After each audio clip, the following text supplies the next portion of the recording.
आज वैसे तो मीठे बाबा दो बहुत अच्छे शब्द मुरली में सुनाते हैं, हॉबी और ताल्लुक, है ना। और कल जब मैं मुरली पढ़ रही थी और विचार कर रही थी तो ये जो शब्द बाबा कहते हैं कि तुम्हें क्या हॉबी होनी चाहिए अभी, तो मेरा विचार चला कि इस हॉबी को कैसे समझें, है ना, ये शब्द को कैसे समझें। क्योंकि दुनिया में तो हॉबी मतलब टाइम पास होता है, हॉबी मतलब जो हम फ्री टाइम में करते हैं। तो बाबा का भाव क्या है ये हॉबी कहने का, ये मेरे मन में बहुत देर तक चलता रहा। फिर मुझे जो टचिंग आई कि हॉबी मतलब जो चीज़ हम रुचि से करते हैं, इंटरेस्ट, है ना। तो बाबा आज हमें कहते हैं कि तुम्हें कौन सी हॉबी होनी चाहिए, मतलब कौन सी ऐसी चीज़ है जो तुम्हें रुचि से करनी चाहिए, तुम्हारा उसमें रुझान होना चाहिए, इंटरेस्ट होना चाहिए। तो बाबा आज कहते हैं कि हॉबी बस एक, कि मुझे बाप से पूरा वर्षा लेना है। बाकी सब कुछ भी करते तो रहना ही होता है, लेकिन इंटरेस्ट बस इसका हो। और जिसमें इंटरेस्ट होता है तो फिर थोड़ा ही समय मिले तो फिर उसमें लग जाते हैं। तो बाबा कहते हैं कि हॉबी ये होनी चाहिए तुम्हारी। मैं कभी कभी बहुत वंडर खाती हूँ कि बाबा के जो शब्दों की चॉइस है वो कितनी एक्सेप्शनल है कि उसको विचार भी करे तो बुद्धि में जैसे खुशी की लहर आ जाती है। तो बाबा हमें इसमें एक तीर से दो निशाना लगा रहे हैं कि एक तो तुम्हारा इंटरेस्ट बस रूहानी कमाई कर वर्षा पाने में होना चाहिए, और दूसरा कि सब काम करते भी तुम्हारा एटीट्यूड जो है वो ये होना चाहिए कि हम डिसइंटरेस्ट से, है ना। डिसइंटरेस्ट वैसे ये बहुत इंटरेस्टिंग है क्योंकि वैराग को इंग्लिश में डिसइंटरेस्ट कहते हैं, है ना। तो वैराग मतलब कर भी रहे हैं पर उसमें कोई बुद्धि लगी हुई नहीं है ना। और कई बार मेरा ये ज्ञान मार्ग में अनुभव है कि देह अभिमान में हम कुछ ज़्यादा बुद्धि लगा देते हैं कोई भी चीज़ में। जैसे मैं कभी कभी बहनों को कहती हूँ इस चीज़ में इतना भी दिमाग लगाने की ज़रूरत नहीं थी, है ना। जैसे छोटी सी कोई ड्यूटी होगी, सेवा होगी, तो उसमें इतना दिमाग लगाएंगे जितने की आवश्यकता नहीं है। और ये एक देह अभिमान का बहुत बड़ा स्वरूप है, इसको हम जान नहीं पाते, लेकिन किसी भी चीज़ में ज़्यादा बुद्धि लगाने से उसमें अटैचमेंट पैदा हो जाता है और फिर उसमें बाबा की टचिंग नहीं आती और उसमें कुछ न कुछ गड़बड़ भी हो जाती है। तो या फिर कर्म करने के बाद उसके संकल्पों से निकलने में बहुत मेहनत लगती है। तो इसीलिए बाबा जो कहते हैं कि हर चीज़ करो, जितना आवश्यक है उतनी बुद्धि उसमें इन्वेस्ट करो, और जो बुद्धि का योग है हमारा बाबा से रहे। तो हॉबी एक बाबा से वर्षा लेने की हो, और दूसरा बाबा कहते हैं इस शरीर से और शरीर से संबंधित चीज़ों से तुम्हारा ताल्लुक ना हो। तो जो ताल्लुक ना हो उसको हम थोड़ा वैराग वृत्ति की तरह समझ सकते हैं कि सब कुछ करें पर ताल्लुक नहीं है, ज़्यादा हमारा बुद्धि योग उसमें नहीं लगा हुआ है।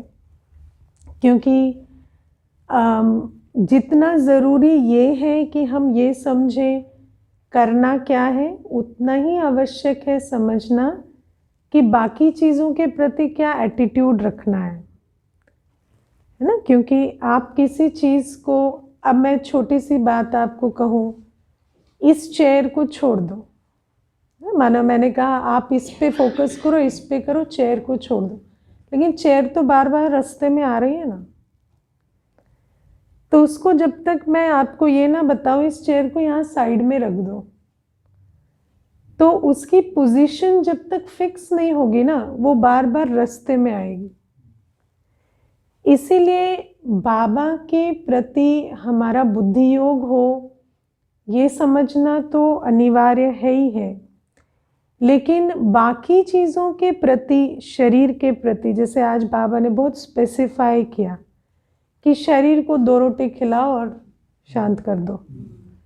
शरीर को ज़्यादा कुछ नहीं चाहिए, है ना।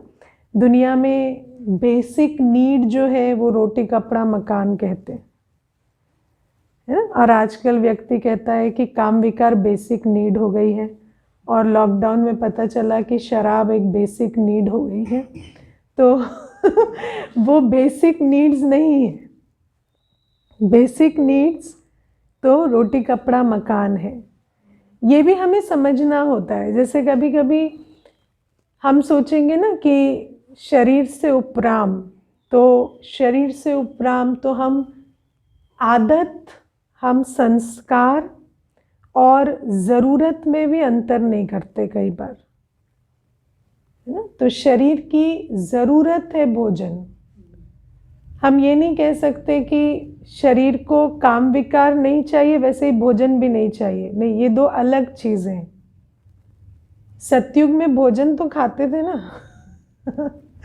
अब जब से शरीर है, ऐसा कभी नहीं हुआ कि भोजन खाने की आवश्यकता नहीं पड़ी।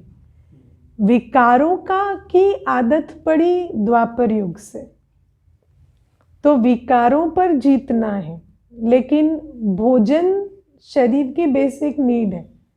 सतयुग में भी कोई भूखे नहीं रहते हैं। बाबा ने कभी नहीं कहा कि सतयुग में तुम्हें भोजन नहीं खाना पड़ता, है ना। लेकिन बाबा ने कहा सतयुग में नमक चीनी नहीं होता। अगर हम मुरलियों को बहुत अच्छे से समझें तो हमें पता चल जाएगा कि हम किन चीज़ों के बिना चल सकते हैं, किन चीज़ों के बिना हम नहीं चल सकते। तो बाबा हमें कहते हैं कि शुद्ध सात्विक भोजन जो है वो तुम्हें खाना है।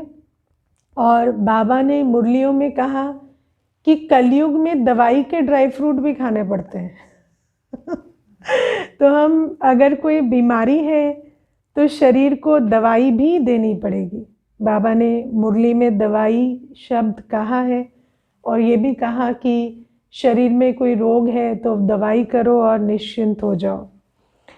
तो हमें श्रीमत को बहुत अच्छे से समझना है कि शरीर के प्रति उसको ठीक रखना। अगर मैं अफोर्ड कर सकता हूँ तो ठंड में गर्म कपड़े पहना कर रखना, उसको साफ सुथरा रखना, ये आवश्यकता है। स्वच्छता पवित्रता का हिस्सा है। तो देही अभिमानी मतलब नहीं नहाए तो फर्क नहीं पड़ता। मैं आपको एक बात बताऊं, बहुत इंटरेस्टिंग चीज़ है ये।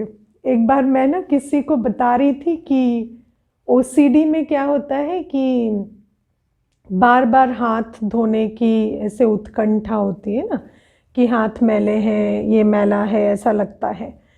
तो किसी को बता रही थी तो बोलते मेरी वाइफ को भी ना ओसीडी है, मैं 2 दिन ना नहाऊं ना तो उसको बहुत टेंशन हो जाती है कि ये नहा क्यों नहीं रहे। तो मैंने कहा नहीं नहीं, वो ओसीडी नहीं है, वो तो स्वच्छता है ना। तो बोले नहीं दीदी, तो फिर वो फ्रीक्वेंटली उसको ऐसे ना थॉट्स आने लगते हैं। तो मैंने कहा नहीं नहीं, वो ओसीडी नहीं है। तो ये जो फर्क है ना, इसको करना बहुत ज़रूरी है, क्योंकि कई बार हम नहीं समझ पाते कि श्रीमत क्या है क्या नहीं है। तो बाबा भोजन के लिए नहीं कहते कि तुम भोजन से वैराग करो या दवाई से वैराग करो, या बाबा ऐसे नहीं कहते कि तुम देही अभिमानी हो तो शरीर को नहलाने की क्या ज़रूरत है, बस मन स्वच्छ कर लिया चलेगा। है ना। तो कुछ बेसिक चीज़ें हमें मालूम होनी चाहिए, है ना। तो बाबा हमें शरीर के प्रति क्या एटीट्यूड रखना है वो भी समझाते हैं, 2 रोटी खिलाओ और शांत रहो, क्योंकि अगर हठ योग में जाएंगे तो शरीर भी अपनी तरफ खींचेगा, है ना। 2 रोटी नहीं खिलाई है और बैठे हैं, है ना। कई बार होता है कि हम योग कर रहे हैं तो हम भोजन नहीं बनाएंगे, कुछ नहीं करेंगे। योगी को अपना सब कुछ करके तैयारी करके चलना होगा और एक्सेस नहीं, जो रिक्वायर्ड टाइम चाहिए वो दे के चलना होगा। मुझे याद है जब एक बहन आती थी हेल्थ मिनिस्ट्री में सेवा करने के लिए, तो दूर से आती थी, तो मैं वहाँ पर उस समय पोस्टेड थी, तो वो बैग में मैं आपको तब की बात बता रही हूँ जब मैं इतनी सेवा में नहीं थी, तो मैं उसको देखती थी, वो सुबह आती ना तो टोली अपना नाश्ता लंच सब पैक करके लाती, और जैसे ब्रेक होता तो मुझे भी खिलाती, खुद भी खाती। तो मैंने उसको एक दिन कहा, ये इतना सारा वज़न क्यों ढो के ले आते हो और इतनी मुश्किल होती है। तो वो कहती, बहन एक दिन की बात नहीं है ना, रोज़ की बात है ना, रोज़ की बात है। और रोज़ की बात में तो फिर प्रबंध तो करना पड़ेगा ना। अगर प्रबंध करके नहीं चलेंगे तो लंबा कैसे चलेंगे। तो मुझे वो बात बहुत अच्छी लगी कि ऐसे शॉर्ट साइटेड नहीं होना होता कि हम एक दिन की बात होगी तो आप एक टाइम भोजन नहीं खाएंगे, लेकिन सेवाधारी तो रोज़ का सेवाधारी है ना। तो अब ऐसे भोजन नहीं खाएंगे, ऐसे टाइम बचाएंगे, ऐसे एनर्जी बचाएंगे तो नहीं होगा ना। तो बाबा कहते हैं कि एक तो वर्षा लेने का इंटरेस्ट हो, इंटरेस्ट और किसी चीज़ का ना हो, ना मुझे ऐसा भोजन चाहिए वैसा भोजन चाहिए, वो इंटरेस्ट भी ना हो। और दूसरा, हर चीज़ को भी प्रॉपर प्लेस में रखना है। जैसे अगर कर्म बंधन है, हम समझते हैं कि संबंधी है या काम है जो अटेंशन मांगता है, तो उतना अटेंशन जो वो डिज़र्व करता है वो उसको देना पड़ेगा।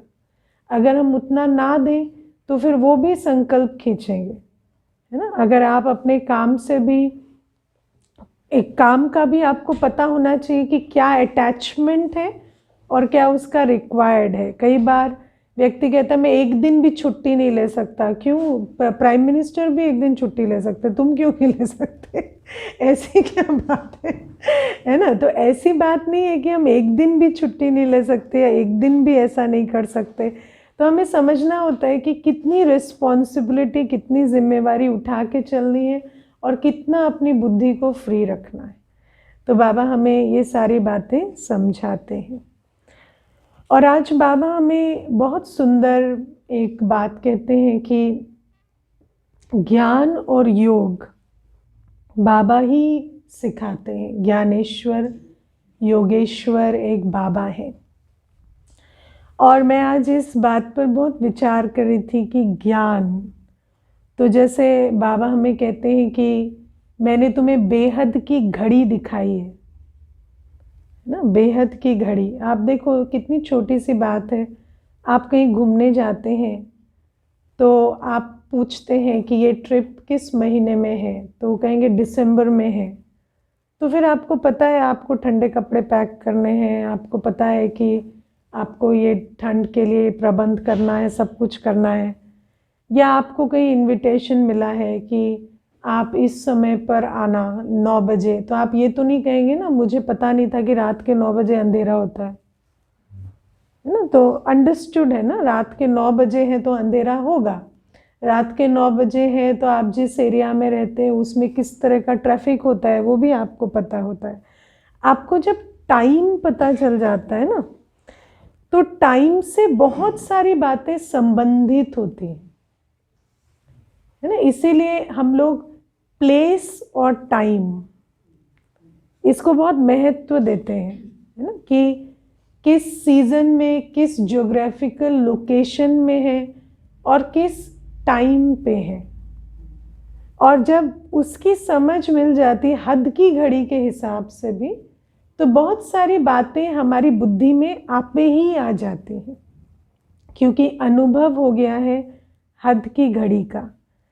ऐसे ही बाबा कहते हैं अब मैंने तुम्हें बेहद की घड़ी समझा दी है ना, बेहद की घड़ी तुम्हें पता चल गई है।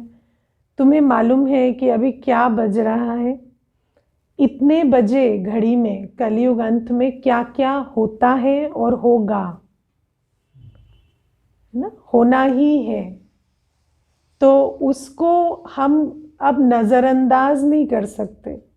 जिसको ड्रामा का ज्ञान मिला, बेहद की घड़ी बाबा ने दिखा दी, समझा दी, वो ये नहीं कह सकता कि ये मुझे मालूम नहीं था ना। तो बाबा कहते हैं कि कलयुग अंत है तो नेचुरल है कि जो बातें हो रही हैं वही होनी है और उसके आगे भी बद से बदतर ही होना है ना। और इतने तूफानों में रहना ही है, उसके बीच ही रहना है, यही सत्यता है। तो इस बात को हमें कभी भूलना नहीं है। और दूसरी बात बाबा कहते कि ये भी नहीं भूलना है कि इसके बाद कहाँ जाना है। अभी हम इस साकार लोक में हैं, फिर हमें ये पुराना शरीर छोड़ घर जाना है, फिर नई दुनिया में आना है। ये सारी बात बुद्धि में स्पष्ट होनी चाहिए। इसीलिए बाबा हमेशा कहते हैं कि एक तो ज्ञान को बुद्धि में रखो, स्वदर्शन चक्र फिराओ, सारे दिन स्वदर्शन चक्र फिराओ। मैं आत्मा कहाँ थी, कहाँ आई हूँ, कहाँ जा रही हूँ, ये बात जितनी बुद्धि में फिरती रहेगी, ये स्वदर्शन चक्र फिरता रहेगा, you will have a very good sense of time and space कि मैं कहाँ हूँ, कहाँ जा रहा हूँ और क्या समय चल रहा है, उसका बहुत अच्छा सेंस आत्मा को हो जाएगा। और दूसरा बाबा कहते हैं मैं योगेश्वर हूँ, मैं तुम्हें योग सिखाता हूँ। तो हमारा योग सर्वशक्तिवान के साथ है, शांति के सागर, ज्ञान के सागर के साथ है, पवित्रता के सागर के साथ है। दुनिया में और कोई भी नहीं जिसको पवित्रता की समझ भी हो, है ना। और हमारा जो योग है वो पवित्रता के सागर के साथ है। हम समझ से हम पवित्रता का चित्र भी बना पाते हैं और पवित्र का चरित्र भी समझ पाते हैं। और हम सर्वशक्तियों का चित्र भी बना पाते हैं और सर्वशक्तियों का चरित्र भी समझ पाते हैं, क्योंकि हमें बाबा ने इतना योग सिखाया है। तो ऐसे बाबा से हम जब योग लगाते हैं तो हम मास्टर पवित्र स्वरूप, मास्टर शक्ति स्वरूप क्यों नहीं बन सकते। और किसी का योग बेहद के बाप के साथ नहीं है जो बेहद का वर्षा दे रहा है। आप सोचो, दुनिया में बाबा कई बार कहते हैं कोई राजा का बेटा होता है, उसका योग है कि मैं तो राजा ही पा रहा हूँ, तो उसको कितना नशा खुशी रहती, कभी भूलता होगा कि मैं राजा का बेटा हूँ।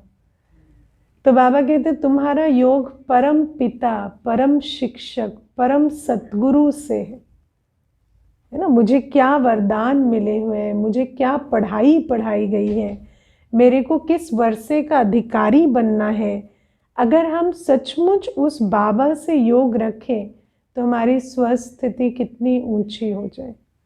और फिर बाबा कहते हैं ऐसी स्वस्थिति में और ऐसी ज्ञान स्वरूप अवस्था में जब कोई बात आती है तो आपको पता चलेगा अच्छा ये तो लास्ट का थोड़ा सा पॉम्प है ना, कुछ दिनों में ये शांत हो जाने वाला है ना। और आप देखो किसी फिल्म की आपको एंडिंग पता हो तो उसका सस्पेंस खत्म हो जाता है ना। तो ऐसे ही इसमें क्या सस्पेंस है, बहुत तूफान आएंगे, बहुत कुछ होगा, तो क्या, फिर भी तो हम जाएंगे ना सतयुग, फिर भी तो ये सारे तूफान शांत हो जाएंगे और हमें जाना है ना। तो इसीलिए इन बातों में फंसना नहीं है, और नहीं फंसने के लिए ज्ञान युक्त, योग युक्त बुद्धि चाहिए। और बाबा आज हमें ये जो फंसना नहीं है और तूफान आएंगे, जब हम तूफान आएंगे जानते हैं ना, देखो जब तूफान आते हैं, अब मनसा का तो कुछ कर नहीं सकते ना, मनसा में तो जैसे हमारी अवस्था है उस हिसाब से तूफान आते हैं। बाकी हाँ, हम बाबा को याद कर विकर्म विनाश करते हैं, वो पुरुषार्थ है, लेकिन फिर भी मनसा के तूफान आते हैं। अब उस मनसा के तूफान में करना क्या होता है? तो सबसे पहली बात समझना होता है, तूफान आएंगे और जाएंगे, मुझे इसमें कर्म नहीं बनाना है। ये बहुत इम्पोर्टेंट चीज़ है। मेरी ऐसी समझ है कि ज्ञानी को तूफान नहीं आएंगे ऐसा नहीं है, लेकिन ज्ञानी वो जो जिसको तूफान आए पर वो उसको कर्म में ना लाए, और फिर धीरे धीरे जब कर्म में नहीं आएंगे तो तूफान भी आना बंद हो जाएंगे। लेकिन अगर कर्म में लाने लगे तो कर्मों की गति बनेगी और तूफानों से हम बच नहीं सकेंगे। एक बार मुझे याद है, किसी ने कोई विकारों के अधीन होकर कर्म कर दिया, तो मैंने उनको कहा कि आप ऐसे कर्म तो नहीं होने चाहिए। तो मुझे कहा विकार किस में नहीं है? तो मैंने बोला विकार सब में है, पर सब ऐसे प्रदर्शित करते तो नहीं घूम रहे ना। विकार है, कौन मना करता है? लेकिन हमें इतना भी तो पता होना चाहिए ना, जो बाबा हमें कहता है कि विकार है, पर विकारों के अधीन होकर हम कर्म ना करें। और हम कर्म करके फिर कहें कि विकार तो सब में है, तो ऐसे तो नहीं चलेगा ना। तो ये जो बातें हैं ये समझ कर चलनी होती है कि विकार है, नॉलेज है, तूफान भी आएंगे, लेकिन ज्ञान स्वरूप आत्मा को इतनी समझ तो है कि विकार कर्म में आए उससे पहले वो उस तूफान में कुछ इंटरवेंशन कर दे। और अगर कर्म में आ जाते हैं, चलो सृष्टि बन गई, उसके बाद भी सहकर समाकर उस बात को फुल स्टॉप लगाए। कई बार फिर ईगो में आकर उसको बढ़ाते चले जाते हैं, तो वो भी बेअक्ली की बिल्कुल हद हो जाती है। लेकिन ये तो हम समझे पहले कि तूफान मनसा में आए लेकिन कर्मणा में ना आए। और बाबा आज हमें दो बहुत अच्छी युक्ति सिखाते हैं। पहली युक्ति तो ये कि जैसे शरीर में बीमारी आती है और जाने वाली होती है, तो गई नहीं है अभी, लेकिन खुशी होती रहती है ना। भले अभी भी इंजेक्शन लग रहे हैं, दर्द हो रहा है, लेकिन खुशी है कि अब डिस्चार्ज होने वाले हैं, अब ठीक हो रहे हैं। ये कितनी इंटरेस्टिंग चीज़ है जो बाबा कहता है ना। या कई बार आप देखना, कोई लोन लिया होता है और भले अभी भी किश्त भरनी है, 6 महीने और बाकी है, लेकिन 6 महीने में लोन चुक्त हो जाएगा, इसकी खुशी इतनी होती है कि खुशी खुशी पैसे देते हैं। और कई बार तो कहेंगे चलो इस बार है ना हम कम खा लेंगे और ये वाली किश्त थोड़ी बढ़ा के दे देते हैं ताकि ये वाला लोन चुक्त हो जाए। तो बाबा कहते हैं कि ऐसे ही ये जो 5 विकारों की बीमारी है ये अभी ख़त्म होने वाली है, इसलिए अभी ये बहुत तूफान भी आते हैं या बहुत हलचल भी होती है, बहुत कर्मों के हिसाब किताब, कर्म भोग, शरीर की बीमारियां आदि भी अगर बहुत आती हैं, तो भी उन सबके बीच ये याद रखो ये भी जा रहा है और इस बात से खुश हो जाओ, है ना। और ये जो एटीट्यूड्स हैं ये हमें प्रैक्टिस करने पड़ेंगे। बाबा तो बेहद की ये बातें हमें बताते हैं, लेकिन इसको हमें अभ्यास में लाना पड़ेगा। और बाबा आज हमें जो दूसरा दृष्टांत देते हैं वो ये है कि जब एक एक्टर एक फिल्म पूरी करता है तो उससे बुद्धि निकाल देता है। और मैं सचमुच आपको बताती हूँ, मैं बहुत सालों पहले एक एक्टर का इंटरव्यू सुन रही थी, तो उसको पूछा कि जब एक फिल्म पूरी हो जाती है, आप उस कैरेक्टर से, उन को एक्टर्स से, उन संबंधों से जो वहाँ बनते हैं, आप कैसे एकदम न्यारे हो जाते हो। और आप विचार करो, ये सचमुच एक बहुत बड़ी बात है कि आप 2 वर्ष, 3 वर्ष, 5 वर्ष एक प्रोजेक्ट में हो, आप सारे दिन एक कैरेक्टर को प्ले करते हो और फिर आप कैसे न्यारे हो जाते हो, और फिर आपकी अगली फिल्म जो आ रही है उसमें आपका रोल बिल्कुल डिफरेंट है और आप उसके लिए तैयार हो जाते हो। तो एक एक्टर को भी you have to be in and out of the character, है ना। पहले तो आप उस कैरेक्टर में जाने के लिए कितनी तैयारी करते हो, फिर उससे न्यारा होने में भी कितनी बुद्धि को लगाना पड़ता है। तो जैसे ही दिन नज़दीक आते हैं तो वो एक्टर अब पैकिंग मोड में आता होगा कि चलो अब ये फिल्म पूरी हुई, अब मुझे अगली के लिए, है ना, और अगले रोल के लिए फिर तैयारी करने लगते हैं। तो ऐसे ही बाबा कहते हैं अब तुम्हारा ये पूरा हुआ, है ना। ये जो 84वें जन्म का पाठ है जिसमें तुमने इतना इन्वॉल्व होके सीखा, है ना। जैसे आप देखो अभी तक भी समय लग गया उन आत्माओं को समझने में, सीखने में, उनके साथ तालमेल बिठाने में जो इस जन्म में हमारे साथ हैं, है ना। अभी तो संबंध ठीक होने लगे थे और अब बाबा कहते हैं कि अब उससे न्यारे हो जाओ क्योंकि अब तुम्हें जाना है आगे, है ना। अभी जो भी 20-30 वर्ष में तो सीखा ही है कि कैसे इनके साथ चलना है, और फिर बाबा कहते हैं अब कि अब उसमें भी नहीं रम जाओ कि अब अच्छा लगने लगा है, अब ठीक होने लगा है, अब तुम न्यारे हो जाओ क्योंकि तुम्हें अब बहुत सुंदर रोल के लिए तैयार होना है। और दैवी कैरेक्टर्स जिनके साथ तुम्हें अपना सत्युगी पार्ट बजाना है उसके लिए तुम अच्छी खासी तैयारी करो, दैवी गुणों की धारणा करो। तो ये भी बाबा की आज एक बहुत मीठी श्रीमत है हम बच्चों के प्रति। और आज बाबा हम बच्चों को कहते हैं कि कई बच्चे ऐसे होते हैं जो चलन से जानते हैं। बाबा ने कहा ना कि बाबा भी सबकी चलन से पहचानते हैं कि कौन क्या है, कैसा है, और बच्चे खुद भी अपनी चलन से जान सकते हैं, है ना।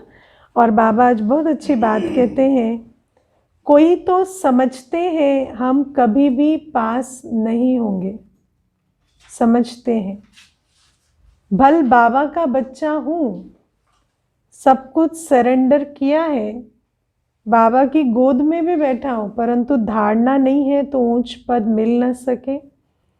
और जो गृहस्थ व्यवहार में रहकर सर्विस कर रहे हैं, सर्विस को नोट करना, है ना, क्योंकि भाग्य सर्विस से ही बनता है। तो भल कहीं भी रह रहे हैं, गृहस्थ व्यवहार में है पर सर्विस कर रहे हैं, वो यहाँ रहने वालों से भी अच्छा पद पा सकते हैं।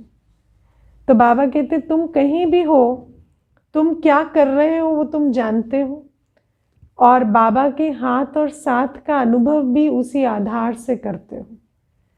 अगर सेंटर पर रह रहे हैं पर सेवा कुछ नहीं है, धारणा कुछ नहीं है, तो जानते हैं कि भाई हम पास नहीं होंगे, है ना। कल भी मंथन में बता रही थी, कॉन्फिडेंस या स्वमान कर्मों से बनता है। जहाँ कर्म श्रेष्ठ नहीं होते, सफल नहीं किया होता, वहाँ वो स्वमान नहीं आता कि हम पास होंगे। और जहाँ स्वमान नहीं होता, एग्ज़ाम में डरता कौन है? जिसको लगता है मैं फेल होऊंगा। जिसने तैयारी की है उसको कभी डर नहीं लगता, है ना। और आज का स्लोगन बहुत मीठा स्लोगन है। बाबा आज कहते हैं, जीवन में उड़ती कला व गिरती कला का आधार दो बातें हैं, भावना और भाव। सर्व के प्रति कल्याण की भावना, स्नेह सहयोग देने की भावना, हिम्मत उल्लास बढ़ाने की भावना, आत्मिक स्वरूप की भावना व अपनेपन की भावना ही सद्भावना है। ऐसी भावना वाले ही अव्यक्त स्थिति में स्थित हो सकते हैं। अगर इनके विपरीत भावना है तो व्यक्त भाव अपनी तरफ आकर्षित करता है। किसी भी विघ्न का मूल कारण ये विपरीत भावनाएं हैं। इसको बहुत अच्छे से समझेंगे मैंने एक बार एक छोटा सा वीडियो भी बनाया था इस पर, जिन्हें हम प्यार करते हैं उन्हें हम स्वीकार करते हैं, है ना। तो हर आत्मा के अंदर कमी कमजोरियां होती हैं, लेकिन किसी की कमी को तो हम कहते हैं ये बिल्कुल असहनीय है, और किसी की कमी को हम बहुत सहज स्वीकार कर लेते हैं। तो सामने वाले का भाव, व्यक्त भाव मतलब वो कैसे देखते हैं, कैसे चलते हैं, कैसे बात करते हैं, क्या कर्म करते हैं, वो उनका व्यक्त भाव है। वो जो व्यक्त भाव है वो हमें तब आकर्षित करता है, मतलब वो हमारे को तब प्रभावित करता है या हमारे एक्शंस को या एटीट्यूड को उनके प्रति तब चेंज करता है जब हमारी भावना ठीक नहीं होती अंदर, है ना। क्योंकि कई बार ऐसा होता है कि वो सेम चीज़ दो अलग अलग व्यक्ति कर रहे हैं। यूजुअली माँ और सास का इसमें एग्जाम्पल दिया जाता है।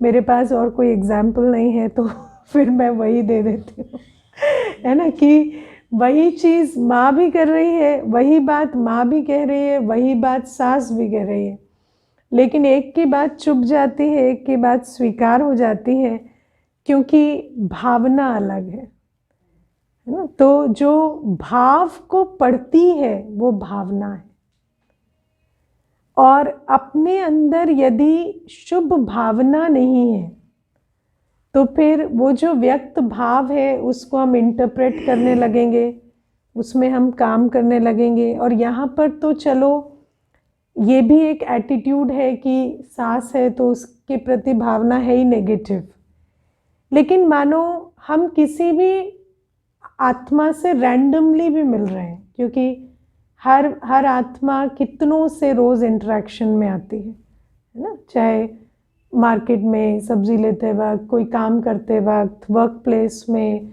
पार्क में, आप किसी से भी मिलते हैं।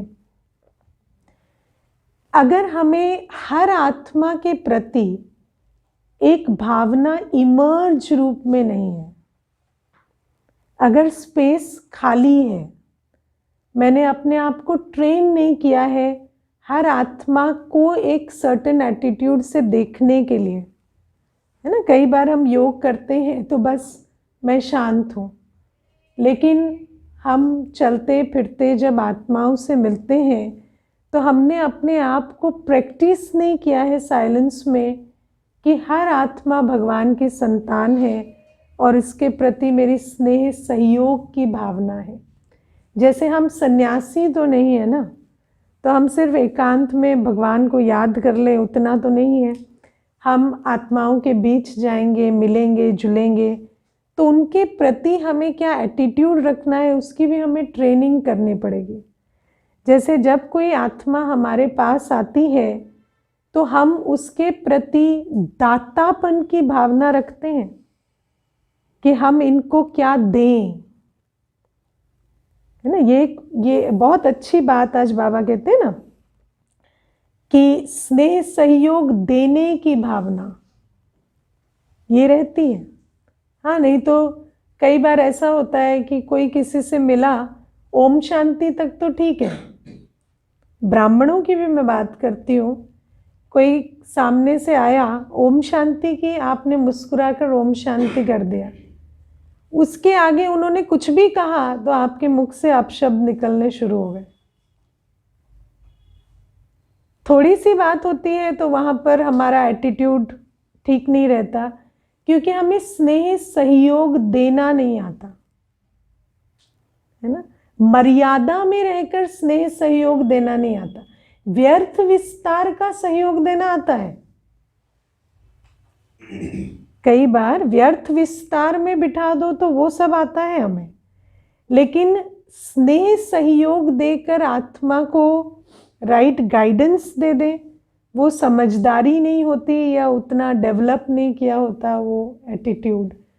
समझते हो इस बात को, है ना। जैसे किसी ने, बहुत छोटी सी बात है, अगर किसी ने चलते फिरते ओम शांति कह दिया, उसके बाद कहा आपके यहाँ तो एक मेड भी है, सब है, भोजन आप खुद ही बनाते हो, है ना? तो आपने कहा आपको क्या मतलब है हम भोजन खुद बनाते हैं या नहीं बनाते हैं?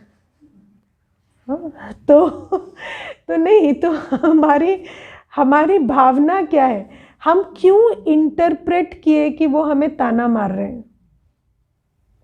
क्यों हमें नहीं आया कि वो आत्मा एक कष्ट में है, जो बाबा कहता है वीक सोल है, वो आपसे कुछ शफा चाह रही है ना? क्यों हम उनको गाइड नहीं कर पाए कि हाँ मेड तो है लेकिन भोजन मैं खुद ही बनाती हूँ, और मुझे ऐसा लगता है कि भले ठीक है आईवेल के लिए कोई है आता जाता है, लेकिन हम खुद से कर पाए तो अच्छा है ना? तो हम ये बात क्यों नहीं कह पाते, और हम उनके व्यक्त भाव में डिफरेंट इंटरप्रिटेशन करके हम क्यों इतना एग्रेसिव हो रहे हैं?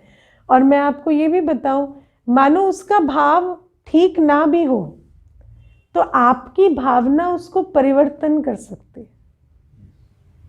है ना? आपकी भावना उसका परिवर्तन कर सकती है।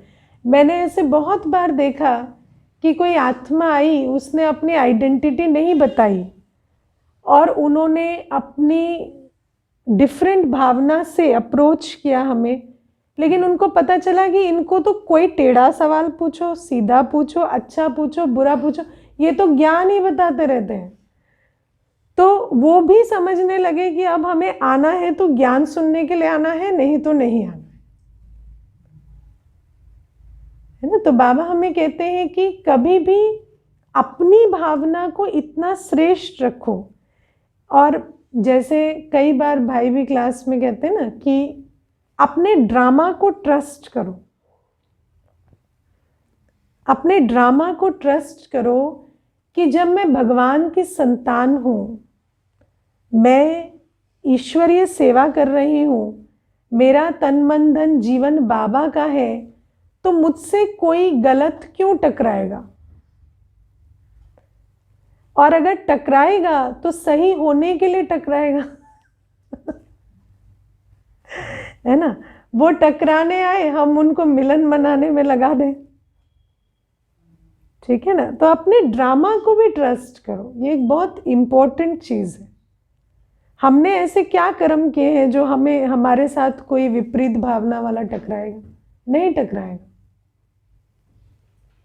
हमारे सामने बाबा कहता था कि जब बच्चे सेवा पर जाते हैं तो दो बातें याद रखना। एक, अगर आप वहां जा रहे हैं जहां ऑलरेडी सेंटर है तो आपको ऑलरेडी बाबा की पालना मिलेगी। अगर आप उस स्थान में चले गए जहां सेंटर नहीं है तो सेंटर खोलने के लिए जा रहे हैं। बाबा ने हमें इतनी पराकाष्ठा में सिखाया है कि अपने ड्रामा को इतना ट्रस्ट करो कि मैं और बाप तो साथ है ना। तो ऐसा नहीं हो सकता कि मैं किसी ऐसे स्थान पे पहुंच जाऊं जहां बाबा का साथ नहीं होगा, और अगर कहीं पर बाबा का स्थान नहीं है तो मुझे निमित्त बनाने के लिए बाबा ने वहां भेजा है। इतना ट्रस्ट होना चाहिए। तो बाबा हमें कहते हैं अपने ड्रामा को इतना ट्रस्ट करो कि हर आत्मा जिसका संपर्क मेरे से हो रहा है, उस आत्मा, या तो उस आत्मा के द्वारा मेरा कोई कल्याण होना है या मेरे द्वारा उसका कोई कल्याण होना है, या तो हमें कुछ सीखना है या हमें उनको आगे बढ़ाना है ना? तो इतना अपने ड्रामा को ट्रस्ट करके चलना चाहिए। और हम संबंध संपर्क में आते, हमारे अंदर शुभ भावना बहुत इमर्ज रूप में होनी चाहिए, उमंग उल्लास बढ़ाने की भावना होनी चाहिए। कोई हताश है, निराश है, किसी के अंदर होप नहीं है, कोई अपने को गुण शक्तियों में कम समझता है, तो हम उसके जीवन में क्यों गए हैं? ताकि उसको बेटर बना सके, उसको उमंग उल्लास भर सके। बाबा तो कहता है कि रेगिस्तान में फूल खिला सकते हैं, एक आत्मा में उमंग उत्साह नहीं बढ़ा सकते क्या? किसी को जीरो से हीरो नहीं बना सकते। तो बाबा कहते हैं इतना अपने अंदर एटीट्यूड रख कर हमें संबंध संपर्क में आना है। उसके बाद हमें कोई फर्क नहीं पड़ेगा कि कौन कैसा है, हमें उनके कोई कर्म हमारी बुद्धि को आकर्षित नहीं करेंगे, हम अपने कर्मों से उनके जीवन में परिवर्तन ला सकेंगे। और बाबा कहते हैं विघ्नों का कारण किसी का व्यक्त भाव नहीं होता, हमारे अंदर की भावना होती, क्योंकि भाव के साथ टकराती भावना है। और अगर विघ्न हो रहे हैं तो इसका मतलब टकराव हो रहा है ना। और अगर मेरी भावना शुभ है तो किसी के भाव के साथ मैं नहीं टकरा सकता ना। ज़्यादा से ज़्यादा क्या, हमें पता चला कि उसका भाव ठीक नहीं है, उसके बोल ठीक नहीं, तो हमें समझ आया वो बीमार है, कमज़ोर है, तो पेशेंट है, बस खत्म। बाबा की उसको शक्ति देनी है, हीलिंग देनी है। तो हमारे लिए कोई विघ्न रूप नहीं बन सकता।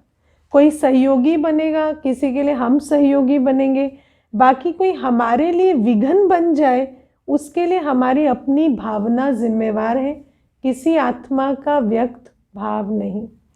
और मैं लिटरली पहले जब मैं ज्ञान में आई मुझे ऐसा लगता था कि कोई मुझे तंग कर सकता है ना, लेकिन अब मुझे ऐसा लगता है कि मुझे कोई तंग नहीं कर सकता। हाँ, किसी का कल्याण, सबके कल्याण के हम निमित्त बन सकते हैं। कौन कितना लेगा वो फर्क हो सकता है, कोई कम ले कोई ज़्यादा ले, लेकिन हमें कोई तंग कर दे ऐसी हमें अपना एटीट्यूड रखना ही नहीं है ना। अगर आप डॉक्टर हैं और वो पेशेंट है तो पेशेंट आपको तंग ना कर सके, लेकिन आपको याद रखना होगा मैं डॉक्टर हूँ, है ना। और ये इंटरेक्शन में आते हुए ये जो एटीट्यूड है ये बहुत आवश्यक है। तो ओम शांति। अभी प्यारे बाबा को हम बड़े प्यार से सभी भोग स्वीकार कराएंगे। हमारे विकाल भाई भी आज बैठे हैं, उनको भी अभी शरीर का पेपर आया था तो बहुत अच्छे से पार किया। और सभी भाई बहनें भी जो अलग अलग कारणों से भोग स्वीकार करा रहे हैं, कई शरीर के पेपर से भी गुजर रहे हैं, कईयों की लौकिक एनिवर्सरीज़ है, कईयों की अलौकिक एनिवर्सरीज़ है ना कईयों के जन्मदिन है। तो हर एक का बाबा को हम संदेश लेकर जाएंगे और सभी प्यार से बाबा को भोग स्वीकार कराएंगे। ओम शांति।